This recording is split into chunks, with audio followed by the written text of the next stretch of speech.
नमस्कार, नमस्ते, राधे राधे साथियों। टारगेट विद पार्थ में आप सबका स्वागत और अभिनंदन है। इस वीडियो में हम लोग आँख वाली दृष्टि के वैज्ञानिक परिदृश्य वाले टॉपिक को कंप्लीट करेंगे। इससे पहले के सारे टॉपिक हम लोग कंप्लीट कर चुके हैं, जो इसी प्लेलिस्ट में आपको वीडियो के माध्यम से उपलब्ध कराए गए हैं। पीडीएफ के लिए टारगेट विद पार्थ नाम से ही टेलीग्राम चैनल है, उसको ज्वाइन कर लीजिएगा। शुरू करने से पहले आप लोगों से एक अपील है कि आज सुबह 10 बजे उत्तर प्रदेश लोक सेवा आयोग के बाहर, जो कि प्रयागराज में है, वहाँ पर हमको बड़ी तादाद में इकट्ठा होना है और विरोध प्रदर्शन में हिस्सा लेना है। क्यों दोस्तों? क्योंकि ये एक व्यक्ति की लड़ाई नहीं है, ये हर उस अभ्यर्थी की लड़ाई है, हर उस बेटे की, हर उस बेटी की लड़ाई है जिसके माँ बाप कठिन परिश्रम करके पसीना बहाकर, खेतों में पसीना बहाकर उसको पैसा देते हैं और वो तैयारी करता है। वो तैयारी अपने सपनों के लिए, अपने परिवार के सपनों को पूरा करने के लिए करता है। और उन्हीं सपनों को ये चंद लोग, जो पैसे वाले लोग हैं, ये चंद लोग उन्हीं सपनों को पैसे लेके खरीद लेते हैं। तो बड़ी से बड़ी मात्रा में, बड़ी से बड़ी तादाद में हम लोग इकट्ठा होकर विरोध प्रदर्शन करेंगे। नहीं तो दोस्तों ये एक ट्रेंड बन जाएगा और हमेशा के लिए। आप सब जानते हैं कि सरकारें आती रहती हैं, जाती रहती हैं, लेकिन भ्रष्टाचार जस का तस बना रहता है। और पीड़ित कौन होता है? पीड़ित हमेशा मेहनतकश मजदूर, विद्यार्थी और किसान होता है। इसका आप एक उदाहरण सिंगू बॉर्डर पे भी देख सकते हैं। वहाँ किसान लड़ रहे हैं और यहाँ कल प्रयागराज में स्टूडेंट इकट्ठा होगा, तभी दोस्तों कुछ होगा। नहीं तो ये एक ढर्रा इसी तरह से बना रहेगा और हमारे आपके सपने बिकते रहेंगे। तो आप लोगों से अपील है कि कल बड़ी से बड़ी संख्या में इकट्ठा होकर, यदि आने में असमर्थ हैं तो ट्विटर पर, फेसबुक पर, व्हाट्सएप पर स्टेटस लगा के अपना अपना विरोध जताएँ। अब शुरू करते हैं। खगोलीय गतिविधियों को देखेंगे पहले। PSLV C58 या फिर XPoSat mission. PSLV polar satellite launch vehicle इसकी फुल फॉर्म है। ये लॉन्च व्हीकल है, बोले तो रॉकेट है। क्रम याद रखना है C58। इसके द्वारा एक्सपोसैट मिशन को लॉन्च किए जाने की घोषणा की गई है और अब तो ये लॉन्च भी हो गया है। PSLV C58 के माध्यम से एक्सपोसैट को प्रक्षेपित किया गया। श्रीहरिकोटा स्थित सतीश धवन अंतरिक्ष केंद्र से इसको प्रक्षेपित किया गया। ये PSLV की 60वीं उड़ान थी। और ये जो एक्सपोसैट है, इसकी फुल फॉर्म है एक्स रे पोलराइमीटर सैटेलाइट। पहला ऐसा वैज्ञानिक उपग्रह है जो खगोलीय स्रोतों से जो एक्स रेज हैं, जिनका उत्सर्जन होता है, एक्स रेज इमिशन होता है, उसके पोलराइजेशन का अध्ययन करेगा। ये पृथ्वी की निम्न कक्षा में 2 पेलोड को लेके गया है। उन पेलोड के नाम भी आपको याद रखने हैं। एक तो है पोलिक्स और दूसरा है एक्स स्पेक्ट। पोलिक्स दोस्तों एक्स रे ध्रुवणमापी के रूप में कार्य करेगा, एक्सरे पोलराइमीटर के रूप में ये एक्सरेज का प्रेक्षण करेगा। और ये अपने जीवन काल के दौरान, जो कि 5 वर्ष का होगा, चमकीले खगोलीय स्रोतों का भी निरीक्षण करेगा, जिसमें ब्लैक होल और न्यूट्रॉन तारे शामिल हैं। और इस तरह का अध्ययन करने के लिए वेधशाला प्रक्षेपित करने वाला विश्व का दूसरा देश भारत बन गया है। अब सवाल बनता है कि पहला देश कौन है जिसने अपना एक्सपोसैट लॉन्च किया है? तो USA। नासा ने 2021 में IXPE मिशन प्रक्षेपित किया था। तो ये नासा वाला भी याद रखिएगा, IXPE, और हमारा एक्सपोसैट, दोनों याद रखिएगा। साइकी क्या है दोस्तों? एक अंतरिक्ष यान है। किसने लॉन्च किया है? नासा ने लॉन्च किया है। स्पेस एक्स आप सभी जानते हैं, एलन मस्क की स्पेस कंपनी है। इसका जो रॉकेट है फाल्कन हैवी रॉकेट, इसका यही रॉकेट चर्चा में रहता है और सारे सैटेलाइट जो है इसी के माध्यम से लॉन्च करता है। तो स्पेस एक्स के फाल्कन 9 हैवी रॉकेट ने जो है साइकी नामक एक मिशन को लॉन्च किया है, अंतरिक्ष यान को लॉन्च किया है, जो साइकी नाम के ही क्षुद्र ग्रह का, एस्ट्रॉइड का अध्ययन करेगा। याद रखिएगा, नाम भी साइकी है अंतरिक्ष यान का, और जिसका अध्ययन करेगा, जो कि एस्ट्रॉइड है, क्षुद्र ग्रह है, उसका नाम भी साइकी है। और ये साइकी इसलिए अलग है क्योंकि आम जो क्षुद्र ग्रह होते हैं वो चट्टानों के बने होते हैं, लेकिन ये क्षुद्र ग्रह, ये एस्ट्रॉइड धातुओं से मिलकर बना है। साइकी 2029 तक साइकी क्षुद्र ग्रह तक ये अंतरिक्ष यान पहुंचने का लक्ष्य निर्धारित किया गया है। साइकी क्षुद्र ग्रह का अध्ययन करने के लिए जो साइकी अंतरिक्ष यान भेजा गया है, इसका नाम ग्रीक पौराणिक कथाओं में आत्मा की देवी के नाम पर किया गया है। क्षुद्र ग्रह चट्टानी और बर्फीले होते हैं, आम क्षुद्र ग्रह, लेकिन ये जो साइकी है ये धातुओं से मिलकर बना है, इसलिए ये महत्वपूर्ण है। और आप सभी जानते हैं कि जितने भी एस्ट्रॉइड हैं वो मंगल और बृहस्पति की कक्षाओं के बीच सूर्य की परिक्रमा करते हैं। यूरोप का प्रथम निजी रॉकेट म्यूरा 1 लॉन्च किया गया। यूरोपीय कंपनी स्पेनिश कंपनी है, आप उसका नाम छोड़ सकते हैं। पुनर्प्रयोज्य बोले तो रीयूजेबल रॉकेट। आमतौर पे रॉकेट एक बार इस्तेमाल होने के बाद ख़राब हो जाता है, लेकिन ये रीयूजेबल रॉकेट है म्यूरा 1, जिसको स्पेन ने लॉन्च किया है। यूरोप में किसी निजी कंपनी द्वारा विकसित ये पहला रॉकेट है। नूर 3 क्या है दोस्तों? एक उपग्रह है, सैटेलाइट है। सवाल बनता है किस देश का है? तो ईरान का है। सैन्य उपग्रह है। स्वाभाविक सी बात है, ये ईरान की सुरक्षा से संबंधित एक उपग्रह है जिसको ईरान ने लॉन्च किया है। PSLV C-57 मोस्ट इंपॉर्टेंट है भैया, या फिर आदित्य L1 मिशन कहें। 2 सितंबर 2023 को लॉन्च किया गया है, ये डेट भी याद रखनी है। और जो हमारा चंद्रयान मिशन है वो कब लॉन्च किया गया था? 14 जुलाई को, ये भी याद रखिएगा। 2 सितंबर 2023 को आदित्य L1 मिशन को PSLV C-57 के द्वारा लॉन्च किया गया। और PSLV C-58 अभी हम ऊपर पढ़ चुके हैं, इसके द्वारा एक्सपोसैट को लॉन्च किया गया। आदित्य L1 मिशन को कहाँ से लॉन्च किया गया? तो श्रीहरिकोटा स्थित सतीश धवन अंतरिक्ष केंद्र, जो कि आंध्र प्रदेश में है। ये भारत का फर्स्ट सोलर मिशन है, ये भी याद रखिएगा। सूर्य के अध्ययन करने के लिए इसको लॉन्च किया गया है। ये सूर्य के हैलो ऑर्बिट में स्थापित किया जाएगा, जिसकी दूरी जो है 1.5 मिलियन किलोमीटर है। एक बात और याद रखिएगा, ये ना तो सूर्य पर लैंड करेगा, ना ही उसके निकट आएगा, ये दूर से ही उसका परीक्षण करेगा। कभी कभी कथन के रूप में इस तरह से चीज़ें आपसे पूछ ली जाती हैं, तो ध्यान रखिएगा, ये ना तो सूर्य पर लैंड करेगा, ना ही उसके निकट जाएगा, क्योंकि निकट जाएगा तो जल जाएगा, लैंड करना तो और भी ज़्यादा जोखिम का काम हो जाएगा।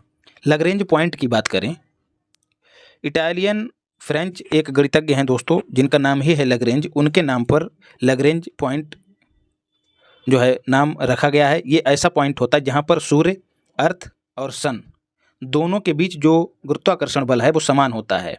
इससे क्या होता है, ये एक संतुलित अवस्था में बना रहेगा। कौन? आदित्य जो हमारा मिशन गया है, ये यहाँ पर संतुलित अवस्था में रहेगा। खिंचाव कम रहेगा तो इसको परिक्रमा करने में कम ईंधन की ज़रूरत पड़ेगी। तो एक तो फ़ायदा इसका ये हो गया है। लैग्रेंज बिंदुओं की कुल संख्या 5 है, L1, L2, L3 से लेकर L5 तक। इनमें से L1 पर इसको स्थापित किया जाएगा। किसको? आदित्य मिशन को। ये कितने वैज्ञानिक पेलोड लेके गया है? तो 7 वैज्ञानिक पेलोड लेके गया है। इनमें से एक ये भी याद रखिएगा, स्वीट नाम का, क्योंकि नाम आप आसानी से याद रख सकते हैं, स्वीट और पापा, और ज़्यादा कुछ पढ़ने की ज़रूरत नहीं है। नभमित्र डिवाइस किसने इसका परीक्षण किया है? तो इसरो ने इसका परीक्षण किया है। ये एक अभिनव सुरक्षा उपकरण है। नभमित्र, नभ का मतलब आकाश, तो ये आकाश में उड़ने वाली किसी उपकरण पर लगाई जाने वाली डिवाइस है? जी नहीं, यहीं पर आपको कन्फ्यूजन होगा। नभमित्र जो है आकाश में उड़ने वाले या फिर हवाई जो यंत्र हैं उन पर इंस्टॉल नहीं किया जाएगा, बल्कि ये फिशिंग वेसल पर स्थापित किया जाएगा। जो मछली पकड़ने वाली नौकाएं हैं उन पर स्थापित किया जाएगा, और ये उनकी रियल टाइम मॉनिटरिंग करेगा, उनकी निगरानी करेगा। लेकिन ये हेल्प किसकी लेगा? ये सैटेलाइट की हेल्प लेगा। तो इसका परीक्षण कहाँ किया गया? केरल में किया गया। इसको बनाया किसने है? तो अहमदाबाद में जो स्पेस एप्लीकेशन सेंटर है हमारा, उसने इसका निर्माण किया है। तो कभी कभी पूछ लिया जाता है कि स्पेस एप्लीकेशन सेंटर कहाँ है? तो गुजरात के अहमदाबाद में। इस उपकरण को समुद्री यात्राओं के दौरान मछुआरों की सुरक्षा में सुधार के लिए बनाया गया है, डिजाइन किया गया है। इससे फिशिंग फील्ड्स की भी पहचान होगी और जो नौकाएं हैं उनकी जानकारी भी पता लगती रहेगी। तो नभमित्र कंफ्यूज मत होइएगा, नौकाओं पर इंस्टॉल किया जाने वाला एक सिस्टम है। विक्रम-1 दोस्तों, स्काई रूट एक निजी स्पेस कंपनी है, ठीक है, उसने इसका अनावरण किया है। विक्रम-1 क्या है? एक रॉकेट है। स्वाभाविक सी बात है कि ये सैटेलाइट को ले जाने वाला एक व्हीकल है। तो यह इस कंपनी का प्रथम वाणिज्यिक रॉकेट है, याद रखिएगा। ये पूर्णतः कार्बन फाइबर निर्मित रॉकेट है और 3D प्रिंटेड तरल इंजनों से युक्त है। ये दोनों लाइनें याद रखिएगा। इससे पहले इस कंपनी ने, स्काई रूट ने, प्रथम रॉकेट विक्रम-S का सफलतापूर्वक प्रक्षेपण किया था। कब? 2022 में। तो विक्रम-1 और इससे पहले विक्रम-S। अब बात करते हैं लूना 25 की। रूसी चंद्र लैंडर मिशन है, रूस का है। विगत 47 वर्षों में रूस के द्वारा चंद्रमा की सतह पर लैंड करने के उद्देश्य से प्रक्षेपित प्रथम चंद्र मिशन था। कौन सा? लूना 25 था। क्यों लगा दिया गया? क्योंकि ये क्रैश कर गया। इससे पहले 1976 में सोवियत संघ के अंतरिक्ष कार्यक्रम के तहत लूना जो 1976 में सोवियत संघ के द्वारा लूना 24 नामक चंद्र मिशन को प्रक्षेपित किया गया था, जो कि सफल रहा। तो सोवियत संघ आप सभी जानते हैं 1991 में इसका विघटन हो गया। उसके बाद रूस जो है वो उभर के सामने आया। ठीक है, तो रूस का ये पहला है, याद रखिएगा। इस मिशन को रूसी अंतरिक्ष एजेंसी, उसका नाम क्या है आपको नाम भी याद रखना है, रासकास्मास, उसने किस रॉकेट का इस्तेमाल करके प्रक्षेपित किया? सोयुज। कब? 11 अगस्त को। 11 अगस्त को प्रक्षेपित किया था। और हमने अपना चंद्रयान कब प्रक्षेपित किया था? आपको पहले भी बता चुका हूँ, 14 जुलाई को, जो कि 23 अगस्त को चंद्रमा की सतह पर उतरा था। तो सोयुज रॉकेट का इस्तेमाल हुआ था और लैंडर का नाम क्या था? लूना 25। और ये जो है सही तरीके से लैंड नहीं कर पाया, अपनी गति को कम नहीं कर पाया और चंद्रमा की सतह पर जो है टकराने के कारण नष्ट हो गया। फिर PSLV C56 का इस्तेमाल करके DS सार नामक उपग्रह को अंतरिक्ष में प्रक्षेपित किया किसने? इसरो ने। तो ये DS सार किसके उपग्रहों का एक समूह है? सिंगापुर के। 7 उपग्रह हैं जो कि सिंगापुर के हैं, आपको याद रखना है। तो PSLV के जितने भी रूप रहे हैं या फिर प्रारूप रहे हैं उनको याद रखना है। सिंगापुर के PSLV C56 से लॉन्च किए गए और जो आदित्य L1 है वो PSLV C57 से लॉन्च किया गया और जो एक्सपोसैट है उसको PSLV C57 से C58 से लॉन्च किया गया। तो तीनों को याद रखिएगा ताकि कन्फ्यूजन ना रहे। चंद्रयान को पढ़ लेते हैं, इसकी सफल लैंडिंग। चंद्रयान पर दोस्तों 2 वीडियो बनाई हैं, आप लोग देख सकते हैं और वहाँ से जितने भी सवाल बन सकते हैं वो सारे के सारे आपके कवर हो जाएंगे। कोशिश रहेगी कि उन्हीं सारे सवालों को यहाँ पर मैं कवर करा दूँ। तो कब इसको प्रक्षेपित किया गया या लॉन्च किया गया? तो 14 जुलाई को। ये भारत का तीसरा चंद्र मिशन है, मतलब 2 चंद्र मिशन और लॉन्च हो चुके हैं, उनको हम आगे देख लेंगे। तो 14 जुलाई को इसको लॉन्च किया गया।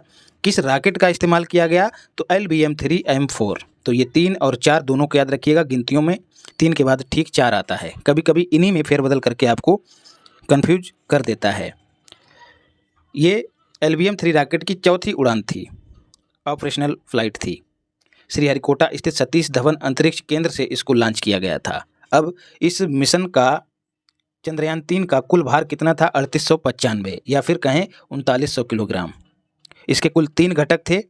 कौन कौन से? एक मॉड्यूल, प्रोपल्सन मॉड्यूल जिसको कहते हैं, जो कक्षाएं बदलने का काम करता है, एक कक्षा से दूसरी कक्षा में पहुंचाते हुए अंततः चंद्रमा की कक्षा में लेके गया, प्रोपल्सन मॉड्यूल। दूसरा है लैंडर मॉड्यूल, जो कि चंद्रमा की सतह पर लैंड किया। ठीक है, और तीसरा है रोवर, जो कि इसी लैंडर मॉड्यूल में रखा गया था। तो कुल 3 भाग थे, प्रोपल्सन मॉड्यूल, लैंडर मॉड्यूल और रोवर। रोवर का आपको भार भी याद रखना है, 26 किलोग्राम भार है। इसमें कुल पहिए कितने हैं? तो 6 पहिए। कैसे याद रखना है? रोवर का भार है 26 और 26 का जो 6 है वो पहियों को इंगित करता है, पहियों की संख्या को इंगित करता है, जिस पर जो हमारा राष्ट्रीय चिन्ह है और जो इसरो का लोगो है दोनों को उकेरा गया था पहियों पर, ताकि जब रोवर उसकी सतह पर चले, चंद्रमा की सतह पर, तो अपने चिन्ह छोड़ सके। विक्रम जो कि लैंडर था हमारा, जिसमें रोवर गया था, उसका भार जो है वो कितना था? 1750 किलोग्राम। 23 अगस्त को दोस्तों हमारा जो लैंडर मॉड्यूल है वो चंद्रमा की सतह पर सफलतापूर्वक लैंड कर गया, लेकिन जो लूना था वो क्रैश हो गया। क्यों दोस्तों? क्योंकि हमने अपने लैंडर मॉड्यूल की गति को नियंत्रित कर लिया। तो इसी लैंडर मॉड्यूल को क्या कहा जाता है? विक्रम। लैंडर, विक्रम नाम दिया गया। और इसी विक्रम में जो रोवर बैठ के गया था, रोवर का काम होता है क्या? चल फिर के जानकारी एकत्र करना। तो जो चंद्रमा की सतह पर घूम घूम के अर्जित करे ज्ञान, उसका नाम है प्रज्ञान। तो जो रोवर है उसको प्रज्ञान नाम दिया गया। इसी के साथ भारत चंद्रमा की सतह पर सॉफ्ट लैंडिंग करने में सक्षम होने वाला विश्व का चौथा देश बन गया। आपको ये क्रम भी याद रखना है। इससे पहले कौन कौन से देश इस काम में सफलता प्राप्त किए हैं, आपको ये देश भी याद रखने हैं। अमेरिका, रूस या फिर सोवियत संघ, और तीसरा है चीन। लेकिन जो चंद्रमा का साउथ पोल है, दक्षिणी ध्रुव, उस पर लैंडिंग करने वाला, सफलतापूर्वक लैंडिंग कराने वाला जो देश बना है वो भारत बना है, जो कि दुनिया का पहला देश साबित हुआ है। और इस मिशन में दोस्तों C-25 क्रायोजेनिक इंजन का इस्तेमाल किया गया। ये कुछ चीज़ें एडिशनल हैं जो इसमें नहीं दी गई हैं और परीक्षा में पूछे जाने की संभावना है जिनके, तो इसी वजह से इनको देना मैंने उचित समझा। चंद्रमा की जिस सतह पर जो हमारा विक्रम लैंडर था वो उतरा, उसको शिव शक्ति नाम दिया गया। और जिस दिन ये काम हुआ मतलब 23 अगस्त को, तो 23 अगस्त को भारत सरकार ने नेशनल स्पेस डे के रूप में मनाए जाने की घोषणा की। मोस्ट इंपॉर्टेंट क्वेश्चन यहाँ से बन सकता है। इसके पहले जो हमारा चंद्रयान 2 लॉन्च हुआ था, जो कि 22 जुलाई थी या कोई और महीना था, अभी हम लोग आगे देख लेंगे। 2019 में, डेट छोड़ दीजिए, 2019 में जो हमारा चंद्रयान 2 लॉन्च किया गया था, चंद्रयान 2 जिस सतह पर अपने पदचिन्ह छोड़ा था उस सतह को तिरंगा पॉइंट नाम दिया गया। तो शिव शक्ति पॉइंट और तिरंगा पॉइंट दोनों को याद रखिएगा। इसरो ने विक्रम लैंडर में संलग्न चेस्ट नामक उपकरण के प्रयोग द्वारा चंद्रमा की जो सॉइल है उसके तापमान का मापन किया है। ये सब चीज़ें आपको ट्रिक के द्वारा बताई थी। तो चेस्ट जो है दोस्तों, चेस्ट का मतलब होता है क्या? छाती, मतलब सीना। सीने में क्या होती है? आग, और आग क्या करती है? टेम्परेचर पैदा करती है। तो चेस्ट जो है वो टेम्परेचर से संबंधित है। तो ये मृदा का तापमान मापने वाला उपकरण है चेस्ट, याद रखिएगा। इसी के जैसा एक क्वेश्चन इस बार RO में पूछा गया है। तो इसने, चेस्ट ने क्या किया? तापमान नापा और बताया कि जो चंद्रमा की सतह है 80 mm की जो सतह है उसका तापमान लगभग 40 से 50 सेल्सियस है, डिग्री सेल्सियस है। लेकिन उसके नीचे का तापमान दोस्तों बेहद ही कम है, जो कि -10 डिग्री सेल्सियस है। तो ये क्या बताता है? ये तापमान में विभिन्नताओं को इंगित करता है कि चंद्रमा की ऊपरी मृदा तापीय अवरोधक के रूप में कार्य करती है, ऐसा निष्कर्ष यहाँ से निकलता है। तो ये प्रेक्षण किसने प्रस्तुत किया? चेस्ट ने। ऐसा ही एक और उपकरण है जो कि प्रज्ञान रोवर में लगाया गया है। चेस्ट याद रखिएगा, चेस्ट किस में लगा है? चेस्ट लगा है लैंडर में, अभी हमने ऊपर पढ़ा है। चेस्ट लगा है लैंडर में, और जो रोवर है उसमें क्या लगा है? लाइव्स। लाइव्स दोस्तों, लाइव मतलब लाइफ, और लाइफ का संबंध किससे है? जीवन, जीवन से, और जीवन का किससे है? मृदा से। तो लाइव्स जो है वो मृदा की संरचना जानने के लिए प्रज्ञान में इंस्टॉल किया गया। और इसी के साथ रोवर में एक और उपकरण लगाया गया जिसका नाम है APXS, अपेक्स जिसको कह सकते हैं, जिसका नाम है अल्फा पार्टिकल एक्स-रे स्पेक्ट्रोमीटर। चंद्रमा की सतह पर सल्फर सहित सूक्ष्म तत्वों की उपस्थिति जानने के लिए इसको इंस्टॉल किया गया, अपेक्स। और इसी के साथ जो विक्रम लैंडर है, विक्रम लैंडर में एक और उपकरण लगाया गया, रंभा। ऊपर चेस्ट हमने देखा, अब रंभा को देख रहे हैं। रंभा का काम दोस्तों जो पिघले हुए पत्थर हैं उनसे जो उत्सर्जित होने वाली गैस है, जिसको प्लाज्मा भी कह सकते हैं, उसका अध्ययन करने के लिए विक्रम लैंडर पर लगाया गया था। आपको ट्रिक बताया था कि जो रंभा हीरोइन है, जो कि साउथ की हीरोइन है, अब तो चर्चा में नहीं है, गोविंदा के साथ अक्सर फिल्में उसकी रहती हैं, क्योंकि मैं झूठ नहीं बोलता, उसमें भी है उसका एक गाना। तो रंभा आपको याद रखना है, रंभा को देखकर पत्थर भी पिघल जाते हैं, ठीक है। तो रंभा जो है पत्थरों से पिघलकर जो उत्सर्जित गैस है उसका अध्ययन करने के लिए किसमें? विक्रम में इंस्टॉल किया गया है। अब जो 2 मिशन हैं उनको भी देख लेते हैं। चंद्रयान 1 22 अक्टूबर 2008 को लॉन्च किया गया था। किसके द्वारा? PSLV C11 के द्वारा। चूँकि ये हमारा पहला था, चंद्रयान 1 पहला मिशन था, तो पहले में क्या 1 लगा हुआ है, तो इसका जो रॉकेट था उसमें भी देखिए 1 लगा हुआ है। हालांकि 11 है, लेकिन 1 को जोड़कर आप इस तरह से याद कर सकते हैं। 22 अक्टूबर को, तो 11 11 दूनी 22, इन दोनों में संबंध है। इस तरह से भी आप कन्फ्यूजन दूर कर सकते हैं। दूसरा जो चंद्रयान 2 है CY2, ये कब लॉन्च किया गया था? 22 जुलाई 2019 को। चंद्रयान 3 भी जुलाई में ही लॉन्च किया गया। कब? 14 जुलाई को। कन्फ्यूज मत होइएगा, 2 का महीना सेम है, दूसरे का और तीसरे का।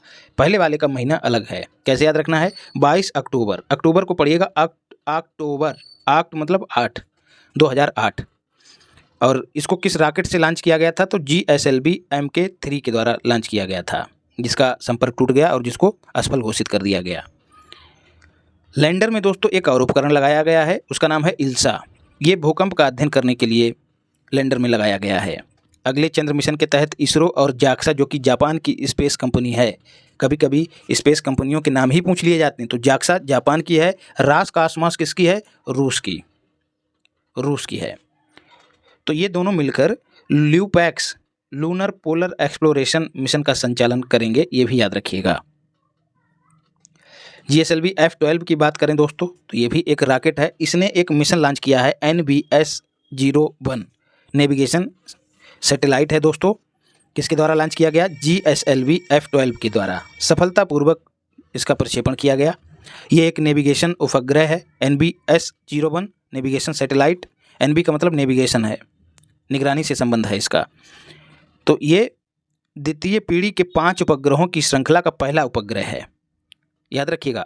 अभी 4 और ऐसे प्रक्षेपित किए जाने हैं जिन्हें नाविक सेवाएं प्रदान करने के लिए बनाया गया है। नाविक जो कि हमारा जैसे अमेरिका का जीपीएस है, वैसे ही हमारा नेविगेशन सिस्टम है नाविक।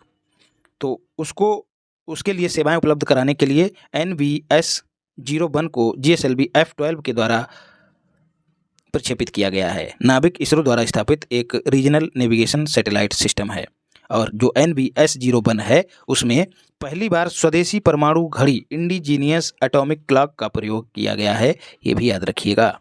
सनी क्यों चर्चा में है दोस्तों? क्योंकि हाल ही में इसको सर्वाधिक उपग्रह वाला ग्रह बनने का दर्जा प्राप्त हुआ है। इंटरनेशनल एस्ट्रोनॉमिकल यूनियन ने ये रिपोर्ट जारी की और बताया कि शनि के नए 63 उपग्रह खोजे गए हैं और जिनके कारण इसके जो उपग्रह हैं जो 83 से बढ़कर 146 हो गए हैं। तो आपको कुछ याद रहे या ना रहे, लेकिन 146 याद रखिएगा। जो वर्तमान में शनि ग्रह है उसके उपग्रहों की संख्या 146 हो गई है।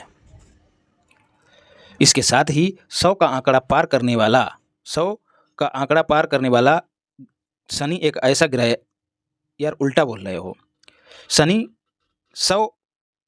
जो है 100 से ज़्यादा उपग्रह रखने वाला सौरमंडल का इकलौता ग्रह बन गया है। टाइटन शनि का सबसे बड़ा उपग्रह है, इसको सैटेलाइट भी कहते हैं। और बात करें गैनीमीड जो कि सौरमंडल का सबसे बड़ा उपग्रह है, उसके बाद टाइटन दूसरा सबसे बड़ा उपग्रह है, ये भी याद रखिएगा। अब यहाँ पर उपग्रहों की संख्या देख लेते हैं। तो वर्तमान में शनि एकदम ऊपर आ गया है, उसके उपग्रहों की संख्या 146 है।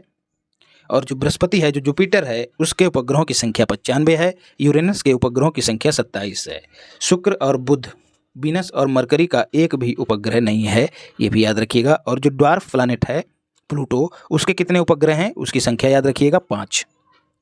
जूस मिशन, ठीक, ऐसे याद रखिएगा। जू का मतलब जुपिटर, तो इसके नाम में ही छिपा हुआ है कि ये बृहस्पति से संबंधित कोई मिशन है, बृहस्पति ग्रह से संबंधित कोई मिशन है। फ्रेंच गुयाना, फ्रांस से जो कि स्पेस सेंटर है, वहाँ पर इस स्पेस सेंटर का एक रॉकेट है एरियन 5, उससे इसका प्रक्षेपण किया गया।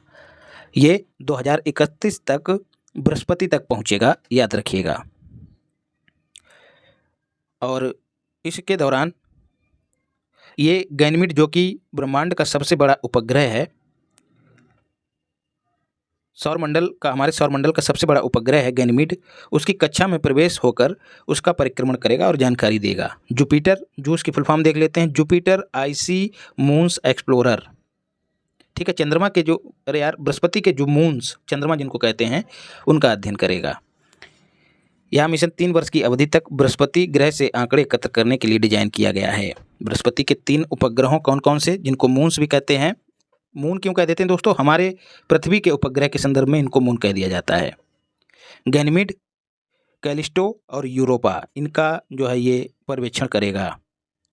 भारतीय अंतरिक्ष नीति कब जारी की गई? अप्रैल 2023 में। इसको कैबिनेट ने स्वीकृति प्रदान की। ये भारत के क्षेत्राधिकार के अंतर्गत संपन्न हुई किसी भी अंतरिक्ष गतिविधि को नियंत्रित करेगी, याद रखिएगा। ये भारत के एक्सक्लूसिव इकोनॉमिक जोन पर भी लागू होगी। और यह नीति ISRO, NSIL, new space India limited और इन स्पेस, जो कि इसरो की ही छोटी छोटी कंपनियां हैं, वाणिज्यिक इकाइयां हैं, जिसकी फुल फॉर्म है Indian national space promotion and authorisation centre, इन कंपनियों की भूमिका और उत्तरदायित्व को स्पष्ट करेगी कि किस तरह से आपको काम करना है। तो अंतरिक्ष नीति का यही उद्देश्य है। अप्रैल 2023 में इसको स्वीकृति प्रदान की गई। इसरो का RLV, रीयूज लॉन्च व्हीकल, इसकी फुल फॉर्म है रीयूजेबल लॉन्च व्हीकल, इसका सफलतापूर्वक संचालन किया गया। किसने किया? DRDO, भारतीय वायुसेना और इसरो, इन तीनों ने मिलकर किया। कहाँ? कर्नाटक, चित्रदुर्ग, कर्नाटक के चित्रदुर्ग से, जो कि लौह अयस्क के लिए जाना जाता है, चित्रदुर्ग। विश्व का पहला 3D प्रिंटेड रॉकेट, क्या नाम है? टेरान 1। तो यदि पूछ लिया जाए दुनिया का पहला 3D प्रिंटेड रॉकेट कौन सा है, तो टेरान 1। किसने लॉन्च किया है? तो अमेरिका ने लॉन्च किया है। लो अर्थ ऑर्बिट में पहुंचने में विफल, मतलब ये विफल हो गया। इस रॉकेट का विकास कैलिफोर्निया के एक स्टार्टअप रिलेटिविटी स्पेस ने किया है, ये नाम आप छोड़ सकते। केबल और केबल टेरान 1 याद रखिएगा। 3D प्रिंटेड रॉकेट है, दुनिया का पहला है। किसने लॉन्च किया है? तो अमेरिका ने लॉन्च किया है और असफल रहा है और मीथेन से संचालित होने वाला रॉकेट है। मेगा ट्रॉपिक्स 1 क्या है दोस्तों? एक सैटेलाइट है। पृथ्वी के वायुमंडल में नियंत्रित पुनः प्रवेश कंट्रोल्ड री एंट्री में ये सफल रहा। मेगा ट्रॉपिक्स प्रशांत महासागर में इसको उतारा गया। ये मौसम और जलवायु का अध्ययन करने के लिए इसरो और जो फ्रांस की अंतरिक्ष एजेंसी है जिसको CNES कहा जाता है, दोनों ने मिलकर 2011 में प्रक्षेपित किया था। तो हमने इसको सफलतापूर्वक उतार लिया है। मेगा ट्रॉपिक्स याद रखिएगा, इंपॉर्टेंट क्वेश्चन यहाँ से बन सकता है। इस उपग्रह को अंतरिक्षीय कचरे जो स्पेस डेब्रिस है उसको कम करने की अपनी प्रतिबद्धता के तहत पृथ्वी पर उतारा है। किसने? इसरो ने। मतलब हम जो हैं अब अंतरिक्ष कचरे को कम कर सकते हैं, ये इस बात का प्रमाण है। अंतरिक्ष कचरा आप लोग जान ही रहे हैं, जो सैटेलाइट छोड़े जाते हैं और जब वो अपना काम करना बंद कर देते हैं फिर भी वो चक्कर लगाते रहते हैं, अंतरिक्ष में घूमते रहते हैं, जो एक कचरे का रूप ले लेते हैं, जो कि भविष्य में हमारे लिए चुनौतियां पेश कर सकते हैं। तो अंतरिक्ष कचरा चिंता का एक मामला है जो कि पूरे विश्व के समक्ष है। आज़ादी सैट 2, इतना ही याद रखना इस आर्टिकल में। आज़ादी सैट 2 विश्व का पहला ऐसा रॉकेट है, आज़ादी सैट मतलब सैटेलाइट है, जो कि ग्रामीण पृष्ठभूमि से संबंधित छात्राओं के द्वारा तैयार किया गया है, इसलिए इंपॉर्टेंट है आज़ादी सैट 2। इसको आप निबंध में भी उदाहरण के तौर पे इस्तेमाल कर सकते हैं कि किस तरह से महिलाएं स्टेम मतलब साइंस, टेक्नोलॉजी, इंजीनियरिंग और मैथमेटिक्स में अपनी रुचि को बढ़ावा दे रही हैं या फिर उसमें उसकी ओर आकर्षित हो रही हैं, स्टेम की ओर आकर्षित हो रही हैं। इसका भी बेहतर उदाहरण है। तो ये अपनी तरह का पहला अंतरिक्ष मिशन है, याद रखिएगा। अमीरात चंद्र मिशन दिसंबर 2022 में कैप कैनबेरल स्पेस फोर्स स्टेशन से, जो कि अमेरिका के फ्लोरिडा में है, वहाँ से फाल्कन 9 रॉकेट फिर से आया। मतलब किसका है? स्पेस एक्स का। फाल्कन 9 रॉकेट से सफलतापूर्वक प्रक्षेपित किया गया। चंद्रमा की सतह पर लैंड करने के उद्देश्य से भेजा गया ये अरब का पहला मिशन था, याद रखिएगा। इस मिशन में जो रोवर था उसका नाम था राशिद। ये रोवर चंद्रमा के नॉर्थ ईस्ट में स्थित एटलस क्रेटर पर उतरने वाला था, लेकिन ये चंद्रमा की सतह से टकराकर नष्ट हो गया। जैसे लूना नष्ट हुआ वैसे ही ये मिशन भी नष्ट हो गया। इस मिशन हेतु मोहम्मद बिन राशिद स्पेस सेंटर MBRSC ने जापान की मदद ली थी। नासा का चंद्र मिशन, पहली महिला अंतरिक्ष यात्री। नासा के चंद्र मिशन का नाम क्या है? आर्टेमिस 2। नासा का आर्टेमिस मिशन है। अपोलो 17 के बाद चंद्रमा हेतु पहला मानव युक्त मिशन होगा, आर्टेमिस 2, याद रखिएगा। और नासा ने आर्टेमिस 2 चंद्र मिशन पर जाने वाले 4 अंतरिक्ष यात्रियों के नामों की घोषणा की। इम्पॉर्टेंट है क्योंकि इसमें पहली महिला भी शामिल है, जो क्रिस्टीना कोच नाम से जानी जाती है। और ये क्रिस्टीना कोच जो है अंतरिक्ष में सबसे लंबा समय बिताने वाली दुनिया की पहली महिला भी हैं, याद रखिएगा। इसके साथ ही Jeremy Hansen, Wiseman, Victor Christina को हम लोग पढ़ ही चुके हैं। तो वाइस, विक्टर और हैसन और क्रिस्टीना, ये 4 अंतरिक्ष यात्री हैं जो आर्टेमिस मिशन में शामिल होंगे। और जो विक्टर हैं वो दुनिया के पहले अश्वेत व्यक्ति हैं जो इस तरह के मिशन में शामिल हुए हैं। क्रिस्टीना कोच किसी महिला द्वारा ये हम लोग देख ही चुके हैं। और यहीं पर हम लोग ये भी देख लेते हैं कि सबसे लंबा अरब अंतरिक्ष मिशन MBRSC मोहम्मद बिन राशिद स्पेस सेंटर, जो कि UAE का है, इसने अमीराती नासा के तत्वाधान में सुल्तान अल नियादी को इंटरनेशनल स्पेस सेंटर पर भेजा था, याद रखिएगा। सुल्तान अल नियादी संयुक्त अरब अमीरात के हैं। इनसे पहले UAE के प्रथम व्यक्ति जो पहली बार गए हैं उनका नाम क्या है? हज्जा मसूरी, वो जा चुके हैं।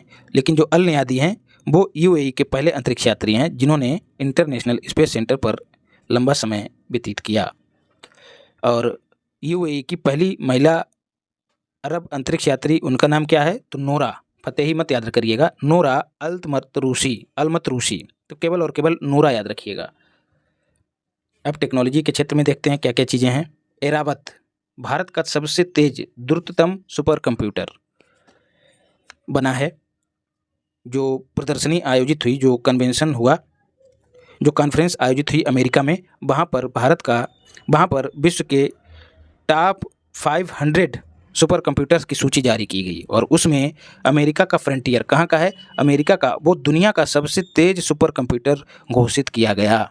ये दुनिया का पहला एक्जा स्केल सुपर कंप्यूटर है। एक्जा स्केल मतलब इसकी जो गति है उसकी गणना एक्जो फ्लॉप्स में की जाएगी। इससे पहले पेटा फ्लॉप्स में की जाती थी, लेकिन ये एक्जा फ्लॉप्स में इसकी गति की गणना की जाएगी। हालांकि करीब पेटा फ्लॉप्स में ही गई है, लेकिन उसमें सक्षम है, इसीलिए दुनिया का पहला एक्जा स्केल सुपर कंप्यूटर बना है फ्रंटियर। फ्रंटियर के बाद अरोरा, वो भी अमेरिका का ही है।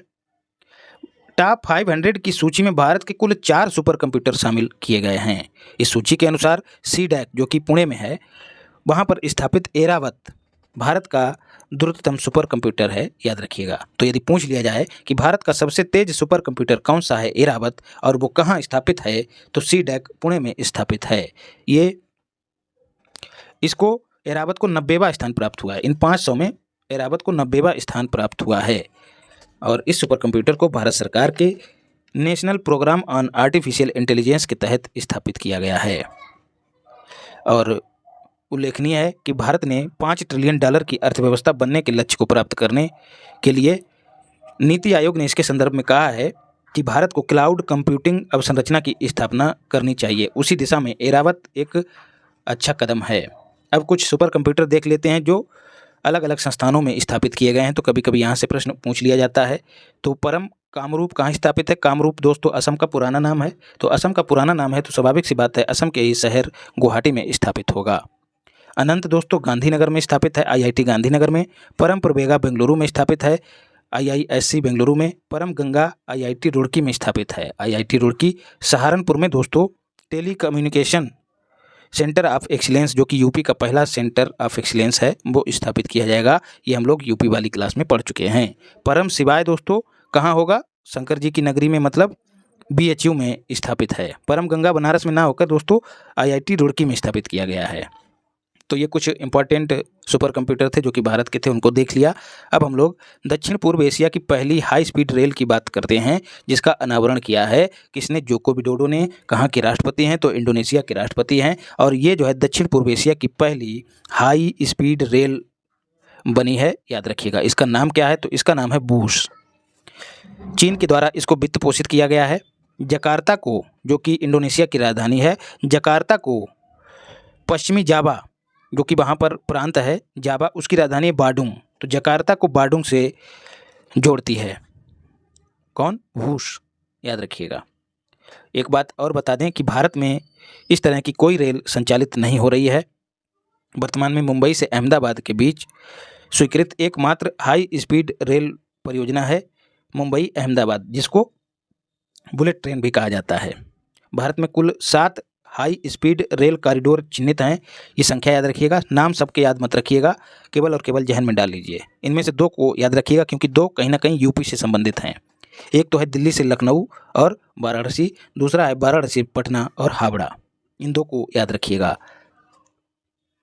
अब भारत का 23वां परमाणु ऊर्जा संयंत्र एटॉमिक पावर स्टेशन कहाँ? गुजरात में। नाम क्या है? काकरापार। उसकी एक यूनिट है यूनिट 3, इसने अपना काम शुरू कर दिया है।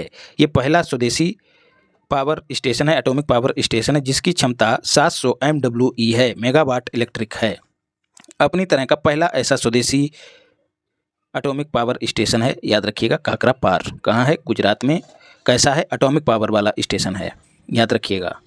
काकरापार परमाणु ऊर्जा स्टेशन इकाई 3 के संचालन के बाद भारत में कुल कितने एटॉमिक पावर स्टेशन हो गए हैं, आपको ये भी याद रखना है। तो 23। और यदि पूछ लिया जाए कि इसका परिचालन प्रारंभ होने के बाद नाभिकीय ऊर्जा जो क्षमता है हमारी, मतलब भारत की, वो बढ़कर कितनी हो गई है, तो आपको ये क्षमता भी याद रखनी है। कितनी? 7480 मेगावाट इलेक्ट्रिक। तो 7480, और यहाँ देखिए जो इकाई थी ना, जो यूनिट 3 है, उसकी क्षमता कितनी है? 700। तो इसी 700 से एक जीरो और बढ़ा दीजिएगा तो लगभग 7000, 7500 के आसपास जो कुल नाभिकीय ऊर्जा क्षमता है भारत की, वो हो गई है। भारत 6G अलायंस, जैसा कि नाम से ही जाहिर है 6G का मतलब यहाँ पर जनरेशन से है और आप लोग जान ही रहे हैं कि इसका संबंध मोबाइल से है। तो ये अलायंस, इसके गठन की घोषणा केंद्रीय संचार मंत्रालय ने की है और इस अलायंस, इस संगठन में सार्वजनिक और निजी कंपनियां शामिल होंगी। याद रखिएगा, निजी कंपनियां भी शामिल होंगी। इसके अलावा शिक्षाविद भी शामिल होंगे और जो अनुसंधान संस्थान है वो भी शामिल होंगे। इसके अलावा जो मानक विकास संगठन हैं वो भी शामिल होंगे। तो इसका उद्देश्य वही है कि भारत में 6G को किस तरह से दिशा प्रदान की जाए, किस तरह से उसको बेहतर दशा प्रदान की जाए, इन सब पर काम करना इस अलायंस का उद्देश्य है।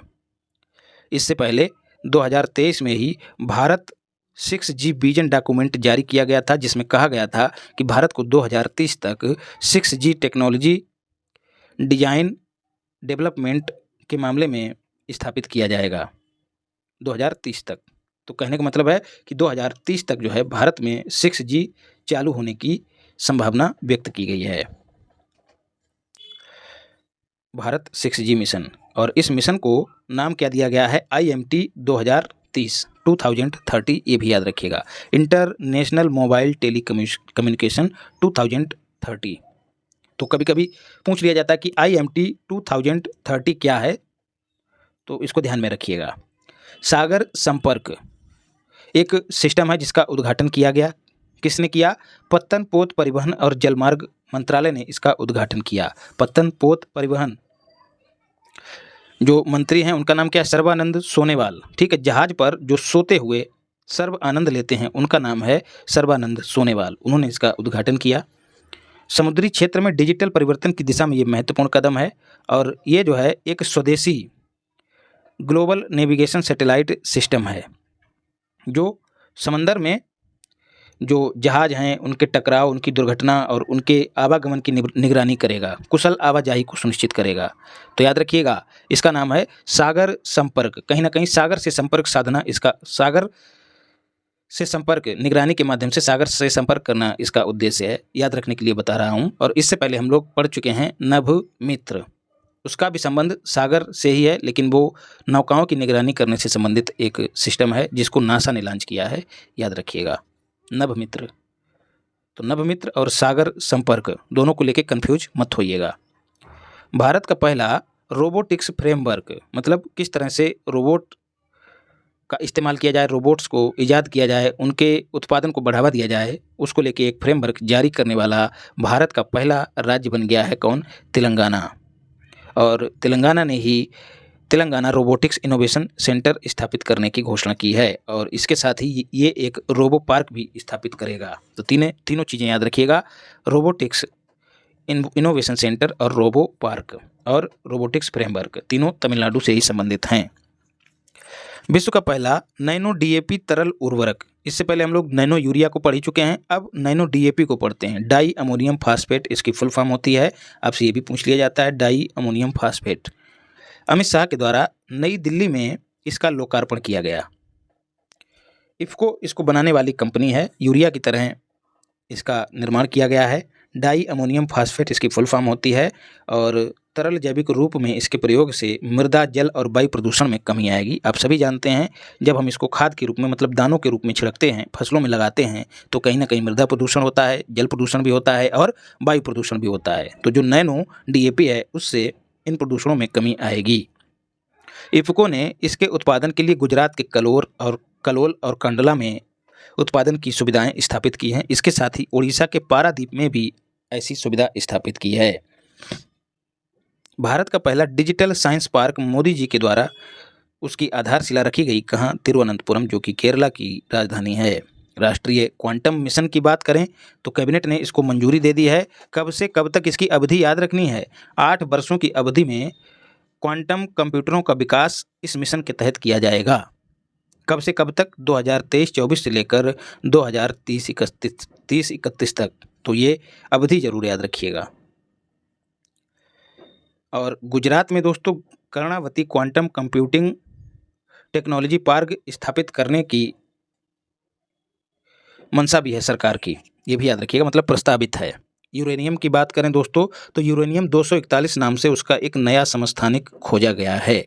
अब सवाल बनता है किसने खोजा है, तो जापान के भौतिकविदों ने खोजा है। जापान को याद रखिएगा, इसका परमाणु क्रमांक 92 है। ऐसे तत्व जिनका परमाणु क्रमांक समान होता है लेकिन द्रव्यमान संख्या भिन्न होती है उनको समस्थानिक कहा जाता है। तो 92 इसका परमाणु क्रमांक है, जो कि यूरेनियम के सभी समस्थानिकों का होता है, लेकिन इसकी जो द्रव्यमान संख्या, जो मास नंबर है, वो 241 है। यूरेनियम के इस नए समस्थानिक को यूरेनियम 241 नाम दिया गया है। इससे पहले हम लोग 92 यूरेनियम 235 को देख चुके हैं, जानते हैं, और यूरेनियम 238 जो कि यूरेनियम का सबसे भारी समस्थानिक है, ये भी याद रखिएगा। तो सबसे भारी यदि पूछ लिया जाए तो यूरेनियम 238 है। इसका भी परमाणु क्रमांक कितना होगा, 92, क्योंकि ये यूरेनियम का समस्थानिक है। तो 241 नए वाले का परमाणु भार है या द्रव्यमान संख्या है, और जो सबसे भारी है उसकी 238 है। यूरेनियम 241 भी रेडियो एक्टिव है, जिसकी अर्ध आयु 40 मिनट है। आप सभी जानते हैं कि रेडियो एक्टिव जो तत्व होते हैं वो रेडियो एक्टिविटी के गुण के कारण अपने अंदर से अल्फा बीटा गामा किरणों को उत्सर्जित करते रहते हैं, जिनके चलते उनका क्षय होता रहता है। तो ये अर्ध आयु का मतलब है 40 मिनट में उत्सर्जन के पश्चात ये अपनी कुल मात्रा का आधा रह जाएगा। एशिया का सबसे बड़ा इंटरनेशनल लिक्विड मिरर टेलीस्कोप कहाँ स्थापित किया गया है, तो दोस्तों ये उत्तराखंड के नैनीताल में कहाँ, देवस्थल वेधशाला परिसर में स्थापित किया गया है। और ये वेधशाला कहाँ है, Aryabhatta research institute of observational science, वहाँ पर है। तो नैनीताल जिले में है, याद रखिएगा। Bird air quality report most important है। स्विट्जरलैंड में एक कंपनी है जिसका नाम है IQ एयर। ये सब चीज़ें आपको पहले ही मैं पढ़ा चुका हूँ। कुल 131 देशों को आधार बना के ये रिपोर्ट जारी की गई, जिनमें किन कणों का वायु प्रदूषण में कौन से ऐसे कण हैं जो ज़्यादा जिम्मेदार हैं, तो PM 2.5 को शामिल करके रिपोर्ट को जारी किया गया है। तो इसमें PM 2.5 पार्टिकुलेट मीटर जिसको कहते हैं, उसकी सांद्रता के आधार पर सांद्रता के आधार पर रैंकिंग जारी की गई। तो बताया गया कि PM 2.5 की सर्वाधिक सांद्रता किन देशों में है, मतलब कहीं सर्वाधिक प्रदूषित देश कौन से हैं PM 2.5 वाले, तो चाड पहले स्थान पे है, इराक दूसरे स्थान पे है, पाकिस्तान तीसरे स्थान पे है। वहीं बात करें विश्व के सर्वाधिक प्रदूषित देश, ये तीनों हो गए। वहीं बात करें राजधानियों की, तो विश्व की सबसे प्रदूषित राजधानी इसी चाड की राजधानी हो जाएगी। चाड सबसे प्रदूषित देश भी है और इसी की राजधानी है नदजामिना या फिर अनजामिना जिसको कहते हैं, वो सबसे प्रदूषित राजधानी है। वहीं हमारी राजधानी नई दिल्ली दूसरे स्थान पे है, दूसरी सबसे प्रदूषित राजधानी है। भारत की बात करें तो विश्व में भारत का स्थान 8वां है, जहां PM 2.5 की सांद्रता कितनी है, 53.3 म्यूग्राम प्रति मीटर क्यूब। आपको ये सांद्रता भी याद रखनी है। PM 2.5 की सांद्रता भारत में कितनी है, 53.3, चाहे तो 3 को छोड़ दीजिए, केवल और केवल 53 ही याद रखिएगा। दिल्ली की कितनी है, दिल्ली भी दोस्तों अक्सर चर्चा में रहता है। दिल्ली की सांद्रता कितनी है PM 2.5 की, तो 89 म्यूग्राम प्रति मीटर क्यूब। तो भारत की है 53, दिल्ली की है 89। तो कभी कभी कथन के रूप में आपसे पूछा जा सकता है कि भारत की जो राजधानी है नई दिल्ली, उसकी हवा में PM 2.5 की सांद्रता राष्ट्रीय स्तर से ज़्यादा है या कम है। तो आप याद रखिए कि जो दिल्ली की सांद्रता है वो राष्ट्रीय स्तर से ज़्यादा है, क्योंकि राष्ट्रीय स्तर पर कितनी है 53 और दिल्ली की कितनी है 89। मध्य और दक्षिण एशिया के 15 सबसे प्रदूषित शहरों में भारत के कुल कितने हैं, तो 12 हैं, याद रखिएगा। सर्वाधिक प्रदूषित शहर कौन सा है, लाहौर जो कि पाकिस्तान का है। दूसरे स्थान पर हमारे भारत का भिवानी जो कि राजस्थान में है, काबिज है। इसके अतिरिक्त मध्य और दक्षिण एशिया के सबसे कम प्रदूषित शहर तारकेश्वर जो कि पश्चिम बंगाल में है। भारत के कुल 4 ऐसे शहर हैं जिन्हें शामिल किया गया है जो सबसे कम प्रदूषित शहर हैं, जिनमें तारकेश्वर सबसे ऊपर है। तारकेश्वर मतलब तारों से संबंधित है। तारे जहां साफ दिखाई देंगे तो क्या होगा, वायु साफ होगी, मतलब PM 2.5 का सांद्रण कम होगा, तभी तो तारे दिखाई देंगे। तो इससे याद रखिएगा कि तारकेश्वर में सबसे कम वायु प्रदूषण है। PM 2.5 की सांद्रता तारकेश्वर में सबसे कम है जो कि पश्चिम बंगाल में है। दूसरा स्थान डिगबोई जो कि असम में है। तमिलनाडु के 2 शहर हैं, अलादू और कट्टुपल्ली, याद रखिएगा। देश का पहला वातानुकूलित कंडेंसर झारखंड में दोस्तों करणपुरा सुपर क्रिटिकल प्लांट है, वहाँ पर इसका शुभारंभ किया गया है। किसके द्वारा, NTPC के द्वारा। क्या होगा दोस्तों, ये जो विद्युत उत्पादन करने के दौरान जो गर्मी उत्पन्न होती है, जो रिएक्टर गर्म होते हैं, उनको जल से ठंडा किया जाता था। तो इससे क्या होता था, जो नदियाँ हैं, जो झीलें वगैरह हैं, उनका जल गर्म हो जाता था, जो जल से संबंधित जैव विविधता है उसके लिए खतरा होता था। तो अब जो है इस जल के बजाय अब रिएक्टर एयर से कूल होगा। तो ऐसा कंडेंसर कहाँ बनाया गया है, झारखंड में एक प्लांट है जिसका नाम है कर्णपुरा, वहाँ पर इसको स्थापित किया गया है। बस इतनी सी बात है, याद कर लेना। बैंडिकूट दोस्तों, केरल में मैला ढोने वाला दुनिया का पहला रोबोट बना है बैंडिकूट, इसका अनावरण किया गया। और इसी के साथ जो मैन होल हैं उनकी सफाई के लिए रोबोटिक्स तकनीक का इस्तेमाल करने वाला देश का पहला राज्य केरला बन गया है। गौरतलब है कि जो बैंडिकूट रोबोट है वो संयुक्त राष्ट्र के 17 सतत विकास लक्ष्यों में से 9 को पूरा करता है, इसलिए ये महत्वपूर्ण है। तो आपको ये संख्या भी याद रखनी है, 9 को पूरा करता है। सतत विकास लक्ष्य आपको क्रम के अनुसार याद कर लेने हैं। आपको याद करने का ट्रिक भी बताया है। सबसे पहला है गरीबी, पहले स्थान पे है। यहाँ पर 9 वो दिए गए हैं जिनको बैंडिकूट पूरा करता है, लेकिन हमको सारे याद करने क्योंकि परीक्षा में खूब पूछे जाते हैं। गरीबी नहीं रहेगी तो क्या होगा दोस्तों, भुखमरी नहीं रहेगी। तो गरीबी पहले स्थान पे है, भुखमरी दूसरे स्थान पे है। भुखमरी नहीं रहेगी तो क्या होगा दोस्तों, स्वास्थ्य सुनिश्चित हो जाएगा, तो तीसरे स्थान पर स्वास्थ्य है। चौथे स्थान पे दोस्तों, जब गरीबी भी नहीं रहेगी, भूख भी नहीं रहेगी और बच्चे स्वस्थ भी रहेंगे तो क्या होगा, वहाँ गुणवत्ता युक्त शिक्षा भी रहेगी। क्योंकि आप सभी जानते हैं, नैतिक शिक्षा में पढ़ा भी होगा कक्षा 9 या 8 में कि स्वस्थ शरीर में ही स्वस्थ मस्तिष्क निवास करता है। तो चौथा जो लक्ष्य है वो क्या हो जाएगा, गुणवत्ता युक्त शिक्षा। छठा क्या है दोस्तों, अब यहाँ पर पांचवा में से पांचवा को देख लेते हैं। जब लोग शिक्षित हो जाएंगे तो स्त्री और पुरुष के बीच जो भेद करने की भावना है वो कम हो जाएगी, जिसके चलते लैंगिक समानता स्थापित होगी। तो जो पांचवा SDG है वो लैंगिक समानता से संबंधित है। छठा है वो स्वच्छ पेयजल से संबंधित है। आठवां दोस्तों उत्कृष्ट कार्य और आर्थिक वृद्धि से संबंधित है। नवा जो है वो उद्योगों और नवाचारों से संबंधित है। सब में ट्रिक नहीं लग सकते हैं, लेकिन जहन में रखिएगा। 10वां जो है वो असमानता में कमी से संबंधित है। तो 5वां दोस्तों लैंगिक समानता की बात करता है, लेकिन जो 10वां है वो टोटल समानता की बात करता है। ठीक है, तो 5 5 दूनी 10 ऐसे जोड़ के याद रखिएगा। 11 दोस्तों संवहनीय शहरों से संबंधित है। संवहनीय शहर मतलब जो इंफ्रास्ट्रक्चर वगैरह है वो पर्यावरण के अनुकूल हों। संवहनीय, सबके द्वारा वहन करने योग्य। तो शहरों में बिल्डिंगें कैसे होती हैं, ऐसे खड़ी खड़ी होती हैं, आप लोग देखते हैं। तो 11 को इसी तरह से याद रखना है। सतत शहरों से संबंध किस लक्ष्य का है, 11 से। 12 दोस्तों संवहनीय उपभोग है, कंजम्पशन से संबंधित है। 13 जो है दोस्तों मोस्ट इंपॉर्टेंट है, वो क्लाइमेट एक्शन से संबंधित है। 14 जो है दोस्तों जल के अंदर जीवन। और 15 मतलब 15 में पा है और पा का मतलब पर। तो जो 15 है वो जल के ऊपर जीवन से संबंधित है, याद रखिएगा। तो 14 और 15 दोनों हो गए। 16 जो है दोस्तों वो शांति, न्याय और सशक्त संस्थाओं से संबंधित है। और जो 17 है वो साझेदारी से संबंधित है कि सब मिलकर इन लक्ष्यों को प्राप्त करेंगे। जम्मू कश्मीर को देखते हैं तो जम्मू कश्मीर में एक जिला है रियासी, वहाँ पर एक क्षेत्र है सलाल हैमाना। वहाँ पर सबसे बड़े भंडार किसके, लिथियम के खोजे गए हैं। पहली बार ऐसा हुआ है। इनका आकार कितना है तो 5.9 मिलियन टन माना जा रहा है। लिथियम आप सभी जानते हैं, इसको वाइट गोल्ड कहते हैं, जो कि phone, laptop, digital camera, electric वाहनों इत्यादि की बैटरियां बनाने के लिए इस्तेमाल होता है और हम इसको आयात करते हैं। अब लिथियम के कुछ खनिज हैं, उनको भी आपको याद रखना है। स्पोडुमीन, पेटालाइट, लेपिडोलाइट और एम्ब्लायगोनाइट। तो कुछ याद रहे ना रहे, 2-3 याद कर लीजिएगा, पेटालाइट, लिपिडोलाइट और स्पोडमीन। ठीक है, पेट पकड़ के लिपटते हैं लोग, तो पेटा और लिपिडा दोनों को याद रखिएगा। विश्व का सबसे बड़ा ज्ञात लिथियम भंडार कहाँ है, चिली में।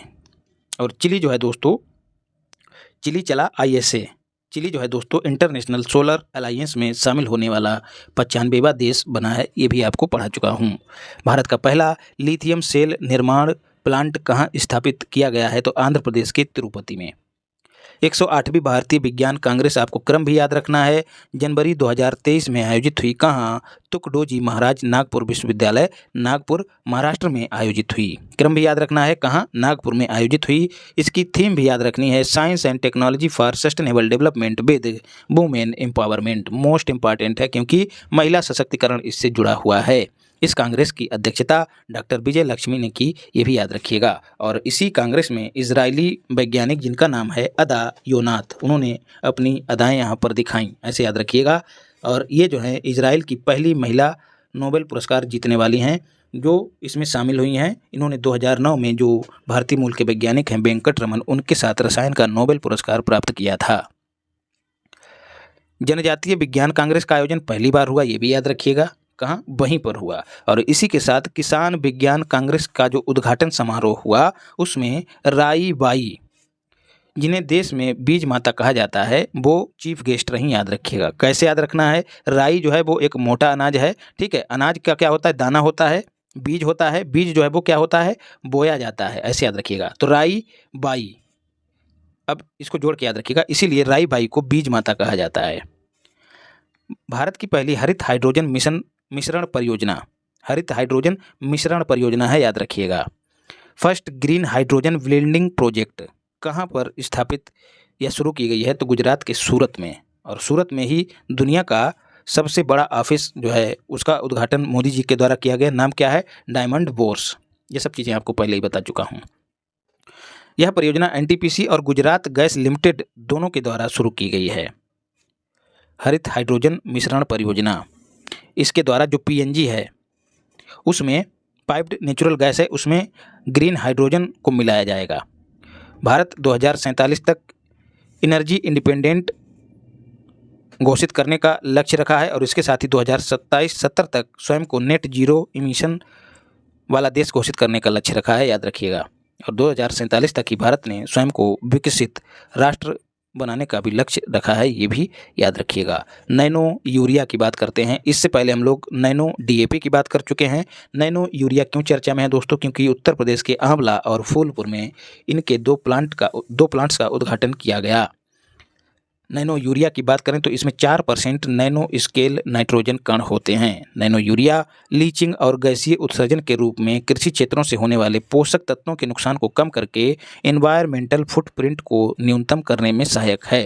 क्या मतलब हुआ, यूरिया जब खेत में छिड़की जाती है तो दानों के रूप में होती है, तो दानों से कुछ यूरिया की मात्रा रिस कर मृदा में चली जाती है, जिसको लीचिंग कहते हैं, और इसका कुछ हिस्सा जो है वायु में उत्सर्जित हो जाता है, तो इसको गैसीय उत्सर्जन कहते हैं। क्योंकि नैनो यूरिया लिक्विड फॉर्मेट में होगी, जो मृदा पर ना पड़ के सीधे पत्तों के ऊपर, पौधों के पत्तों के ऊपर गिरेगी, तो स्वाभाविक सी बात है कि इससे लीचिंग नहीं होगी, तो ज़्यादा लाभ पौधों को मिलेगा और कहीं ना कहीं एनवायरमेंटल फुटप्रिंट भी घटेगा। 2023 को अगस्त 2023 में अमित शाह ने गांधीधाम गुजरात में इफ्को नैनो डीएपी संयंत्र की आधारशिला रखी। इससे पहले हमने पढ़ा है कि अमित शाह ने लोकार्पण किया कहाँ, दिल्ली में, डीएल का मतलब दिल्ली, लेकिन इसका जो संयंत्र है उसकी आधारशिला कहाँ रखी, गुजरात के गांधीधाम में। अब शारीरिक और स्वास्थ्य विषयक वैज्ञानिक गतिविधियों को देख लेते हैं। वैश्विक तपेदिक रिपोर्ट, ग्लोबल ट्यूबरक्लोसिस रिपोर्ट किसने जारी की, तो WHO विश्व स्वास्थ्य संगठन ने जारी की। कब, नवंबर महीने में। और वन वर्ल्ड टीबी समिट का आयोजन कब हुआ, 24 मार्च को। तो कन्फ्यूज मत होइएगा, फिर विकल्प में दे दे कि इसी दिन टीबी रिपोर्ट भी जारी की गई, नहीं, वन वर्ल्ड टीबी समिट का आयोजन 24 मार्च में हुआ। कहाँ, तो बनारस में। इसको हम लोग आगे पढ़ेंगे। और इस रिपोर्ट में कहा गया कि जो कोरोना वायरस बीमारी है, इसके बाद टीबी एक ऐसी बीमारी बनी है जिसने सर्वाधिक संख्या में लोगों को मारा है, जिसके चलते सर्वाधिक मात्रा में लोगों की मौत हुई है। तो सबसे ज़्यादा मौत कोरोना से, दूसरे स्थान पर टीबी है।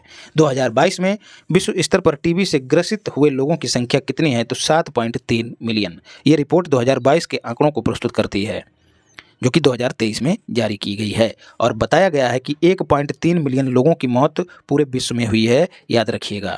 7.5 ग्रस्त हैं और 1.3 मरे हैं। और बताया गया है कि विश्व स्तर पर टीबी प्रसार दर, फैलने की जो दर है वो कितनी है, 133। तो आपको ये दर भी याद रखनी है, मोस्ट इंपॉर्टेंट है। और कहा गया है इसी रिपोर्ट में कि 2/3 मामले 8 देशों में हैं, जिनमें भारत भी शामिल है। लगभग 27% मामले भारत में हैं, तो भारत में ये प्रतिशत भी याद रखिएगा। अब बात करते हैं 2022 में विश्व स्तर पर टीबी के सर्वाधिक मामले भारत में दर्ज किए गए, जो कि 27% हैं, अभी आपको ऊपर ही बता चुका हूं।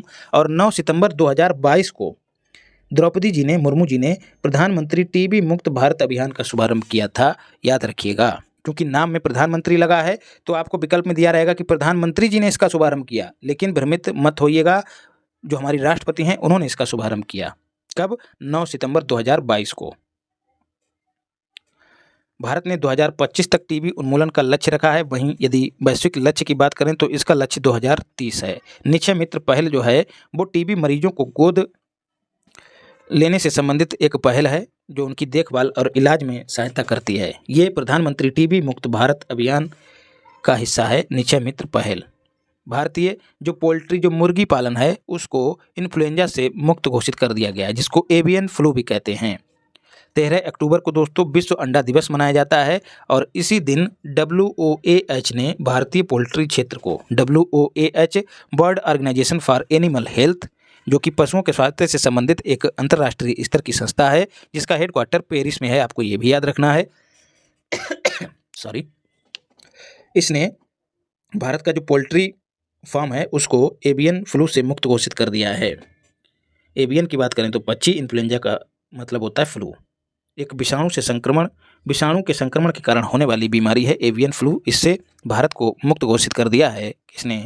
WOAH ने। और WHO का हेडक्वार्टर दोस्तों आप सभी जानते हैं जेनेवा में है।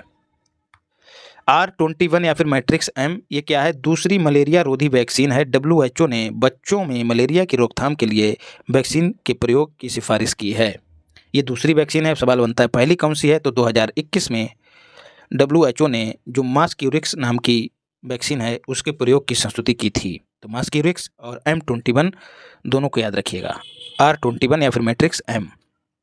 इसका निर्माण दोस्तों ऑक्सफोर्ड विश्वविद्यालय, ऑक्सफोर्ड यूनिवर्सिटी UK और सीरम इंस्टीट्यूट ऑफ इंडिया द्वारा किया गया। इसके साथ ही कई और संस्थान इसमें शामिल थे, आपको याद नहीं रखने हैं। और इसमें एक सैपोनिन या फिर कहें सैपोनेरिया नामक एक एडजुवेंट है। एडजुवेंट क्या होता है? किसी टीके का ऐसा घटक जो उस टीके के प्रति शरीर का जो इम्यून सिस्टम है उसकी प्रतिक्रिया को बढ़ा दे। इससे क्या होता है? जो टीका होता है, जो वैक्सीन होता है, वो ज़्यादा शक्तिशाली हो जाता है और ड्यूरेबल हो जाता है, लंबे समय तक काम करता है। तो एडजुवेंट इसमें कौन सा शामिल है? तो सैपोनेरिया या फिर सोप बार्क। तो सैपोनेरिया को याद रखिएगा। WHO ने रोगी की सुरक्षा अधिकार को लेके एक चार्टर का अनावरण किया। आप सभी जानते हैं अस्पतालों में रोगियों के जो अधिकार हैं उनको लेके समस्याएं दिन ब दिन देखने को मिलती हैं। कहीं मरीज को लाने नहीं देते हैं जब तक पैसा नहीं ले लेते हैं, इस तरह की समस्याएं आती रहती हैं। तो उन्हीं के अधिकारों को लेकर WHO ने एक सुरक्षा अधिकार चार्टर जो है वो जारी किया। Charter on patient safety rights 2021 में global patient safety action plan जो है WHO ने अंगीकृत किया था। कब से कब तक? आपको ये अवधि भी याद रखनी है, 2021 से 2030 तक। भारत इस कार्य योजना पर साइन करने वाले देशों में एक है। वर्ल्ड पेशेंट सेफ्टी डे की बात करें तो 17 सितंबर को मनाया जाता है, याद रखिएगा। और इस बार इसकी थीम थी engaging patient for patient safety. WHO ने पारंपरिक चिकित्सा पर एक वैश्विक शिखर सम्मेलन का आयोजन कहाँ किया? तो गुजरात के गांधीनगर में किया। WHO traditional medicine global summit, जो भारत में परंपरागत दवाइयां हैं, जो चिकित्सा पद्धतियां हैं, उन पे विचार विमर्श करने के लिए इस शिखर सम्मेलन का आयोजन गांधीनगर में किया गया। आयुष मंत्रालय और WHO द्वारा इसका आयोजन किया गया। और इसकी थीम आपको याद रखनी है, थीम थी towards health and well being for all. इसमें एक्यूपंक्चर, हर्बल औषधियों इनके प्रकारों पर बातचीत की गई और नई नई तकनीकों को ईजाद करने को लेकर विचार विमर्श हुआ। WHO पारंपरिक चिकित्सा हेतु वैश्विक केंद्र की बात करें तो इसकी आधारशिला भी रखी गई है। कहाँ? जामनगर। कैसे याद रखना है? जो पारंपरिक चिकित्सा है ये बीमारियों को कर देता है जाम, तो इसकी जो सेंटर इसका बनाया गया है पारंपरिक चिकित्सा का, वो कहाँ बनाया गया है? जामनगर। ऐसे याद रखिएगा। WHO global centre for traditional medicine. और विकासशील देशों में स्थापित किया गया संयुक्त राष्ट्र का ये पहला सबसे बड़ा पारंपरिक चिकित्सा केंद्र है, ट्रेडिशनल मेडिसिन सेंटर है। राष्ट्रीय सिकल सेल एनीमिया की बात करें तो उन्मूलन मिशन, इसका शुभारंभ हो गया है। कब? 1 जुलाई 2023 को किया गया। किसके द्वारा किया गया? तो मोदी जी के द्वारा किया गया। कहाँ से किया गया? तो मध्य प्रदेश के शहडोल जिले से किया गया। और 2023-24 के बजट में इसके जो एनीमिया उन्मूलन का मिशन है उसके द्वारा एनीमिया उन्मूलन का लक्ष्य कब तक रखा गया है? तो 2047 तक। और 2047 तक ही भारत को विकसित राष्ट्र बनाने का लक्ष्य भी रखा गया है।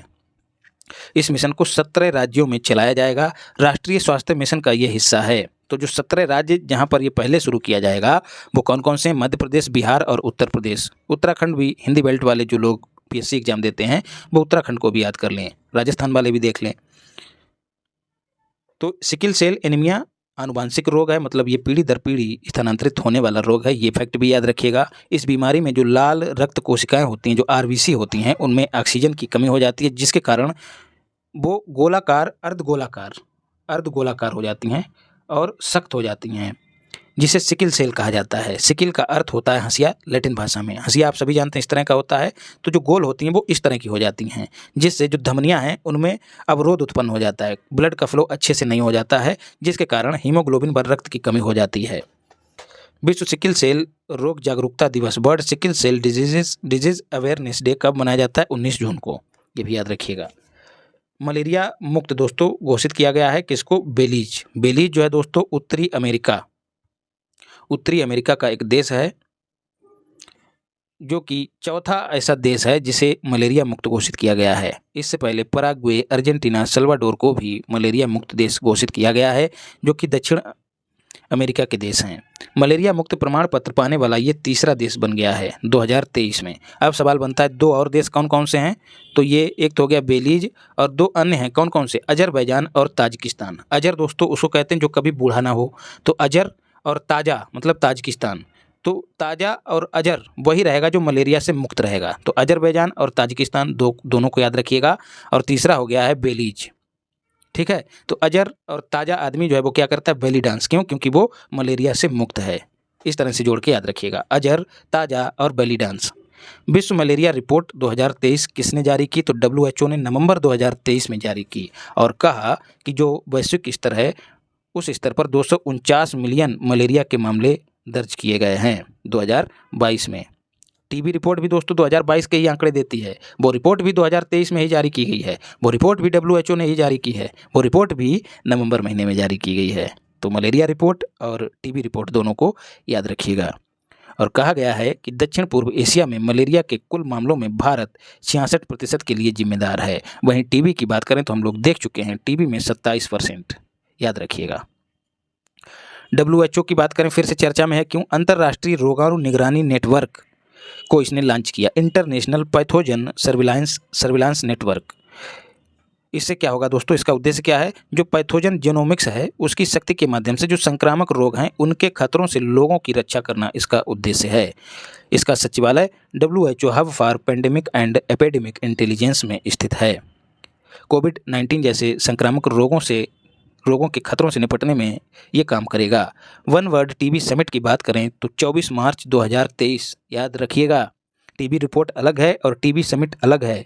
तो आपको यहाँ से एक कथन बना के इस तरह से आयोग भ्रमित कर सकता है कि वन वर्ल्ड टीबी समिट के दौरान ही टीबी रिपोर्ट जारी की गई, लेकिन ऐसा नहीं था। टीबी रिपोर्ट अलग से जारी की गई थी। तो मोदी जी ने वन वर्ल्ड टीबी समिट 2023 का उद्घाटन किया। कहाँ किया? वाराणसी में किया, ये भी याद रखिएगा। और यहीं पर वार्षिक भारत टीबी रिपोर्ट 2023 का विमोचन भी किया। याद रखिएगा, ये भारत टीबी रिपोर्ट है, वो रिपोर्ट दूसरी है। लगे हाँ तो उसको हम लोग देख लेते हैं, कहीं मुझसे कन्फ्यूजन तो नहीं हो गया है। जी हाँ, ये अलग है दोस्तों, ये वैश्विक ग्लोबल ट्यूबरक्यूलोसिस रिपोर्ट है, वहाँ पर इंडिया ट्यूबरक्यूलोसिस रिपोर्ट है।